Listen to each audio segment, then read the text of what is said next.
10 Zulhijjah setelah sholat Idul Adha sampai dengan tanggal 13 Zulhijjah sebelum sholat maghrib. Itu masih boleh untuk menyembelih. Habis itu ada hewan yang disembelih dan juga syarat-syarat hewannya. Dan yang terakhir itu membaca basmalah dan juga membaca takbir, kan disunahkan. Oke. Selanjutnya ibu minta salah satu di antara kalian untuk mempraktekkan menyembelih hewan kurban. Silakan Mbak Fida untuk maju. Kita akan menyembelih hewan kurban. Anggap saja ini sapi ya. Dan ini pisaunya. Ya, jelaskan ke anak-anak ya, ke anak-anak, ke teman kalian. Jadi kan ini sapinya. Nah, Berarti gimana ya, Bu? ya hadapnya ke Kiblat. nanti ke sana. Ya, berarti gini. Ya, habis itu Dipotong. yang dulu Yang dulu tadi. ya niat kurban karena Allah. Insya Allah. Selanjutnya, Terus takbir. oh Apa tadi silat? ya, kira-kira pisaunya harus yang tajam apa? Boleh bebas. Yang tajam. Ya, biar apa? Biar tidak menyakiti. Betul sekali. Setelah itu, Di situ dipotong. ya, Juga saluran nafas sambil ini takbiran masuk. nggak takbiran ya, bukan takbiran. Yang pertama baca Bismillah. kemudian takbir. Takbir. Coba gimana? Bismillahirrahmanirrahim. Ya, kemudian disembelih. Ya, udah mati belum? Oke, terima kasih Mbak Fida. Cukup plus dulu untuk Mbak Fida. Oke, kira-kira ada yang salah nggak dari Mbak Fida tadi? Nggak ada. Ya, oke. Selanjutnya ada yang perlu ditanyakan lagi untuk materi hewan kurban ini? Untuk materi kurban ini? Tidak ada, semuanya paham? Oke, karena semuanya paham, Ibu akan memberikan kertas yang dimana di sini ada soal dan jawaban.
kesimpulannya ada yang bisa menyimpulkan materi pada pagi hari ini, Mbak Naswa?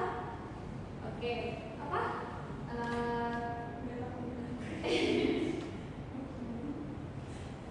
Kita wajib berkorban. Terus hewan-hewan yang boleh dikorbankan itu yaitu sapi, kambing, seperti itu. Oh iya, terima kasih atas kesimpulannya. Jadi kesimpulannya Ibu akan melengkapi kalau berkorban itu wajib bagi yang mampu. Kalau nggak mampu ya nggak apa-apa, tidak berkorban terlebih dahulu. Nah, paham? Ya, untuk mengakhiri pembelajaran pada pagi hari ini, mari kita tutup dengan membaca hamdalah bersama-sama. Alhamdulillah.